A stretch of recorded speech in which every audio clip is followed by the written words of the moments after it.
Hello and welcome to Up All Night presents Last Rental with Greg.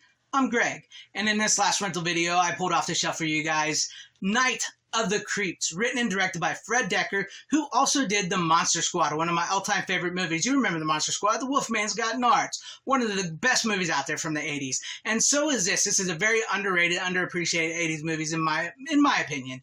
The movie also stars Jason Lively, Steve Marshall, Joe Whitlow, and the legendary kick-ass Tom Atkins, who has said this is one of his all-time favorite roles he has ever done. This movie is awesome. This is a throwback to those 50s era B-movies. The movie starts off where with these little aliens in space, and this experiment goes right, and this canister falls from the spaceship and crash lands onto Earth in 1959. And the movie starts out in black and white. It's got that old school, 50s vibe to it with the music and everything at this little college campus where these sorority sisters are. And one of the sorority sisters is going out with this guy and the sorority sister just so happened to be Tom Atkins' girlfriend. Well, he wasn't Tom Atkins at the time. He was a young guy, he's a cop. And she's going out with this guy, and also there just so happens to be an escaped lunatic on the list as well, hunting down sorority girls. And so this canister falls there. This girl and this guy sees it.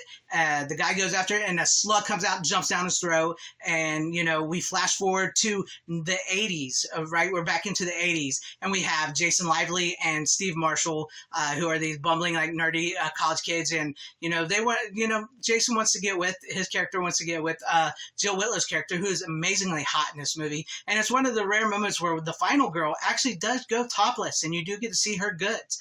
So, yes, that is in the movie as well. So, in order to try to get her attention, they try to pledge this fraternity with the classic blonde-haired, preppy, bad, pricky guy who runs the fraternity, and they want him to steal a body. So they go to this cryogenic facility within the school to try to steal a body, and it just so happens the guy that was possessed by this slug has been frozen in there, and they accidentally let him out, and he goes free. And once he gets back to the sorority, his head splits open, and all these slugs come out. And then as the movie progresses, a lot of people start to get possessed by these slugs and become zombie-like creatures. And then we meet Tom Atkins' character, who's now this grizzled old detective who's investigating this. And his classic line in this movie, "Thrill me." Oh, man, Tom Atkins, badass, right? So he tells the kids the story of what happened with this girl. The axe guy actually ended up killing his girl, and he killed the axe guy and buried him. And one of the greatest scenes in this movie is one of the slugs actually gets into where he buried, Tom Atkins buried the axe guy, and he comes busting out of the ground into this home,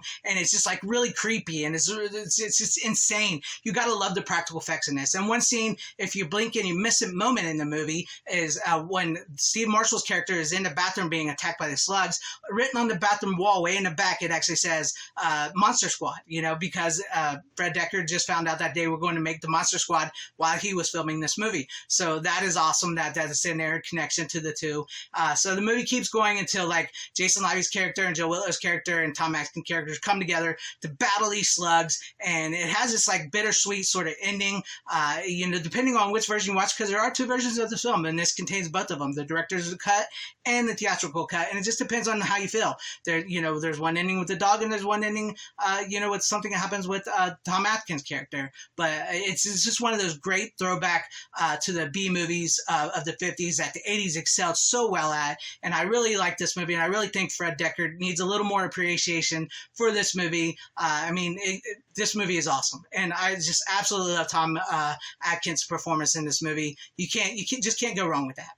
But there you guys have it for Night of the Creeps on Last Rental. Now, if you had a chance for one last rental, what would it be? If you're ever thinking about buying or renting, you come see me. You hear? Yeah, I'll come see you.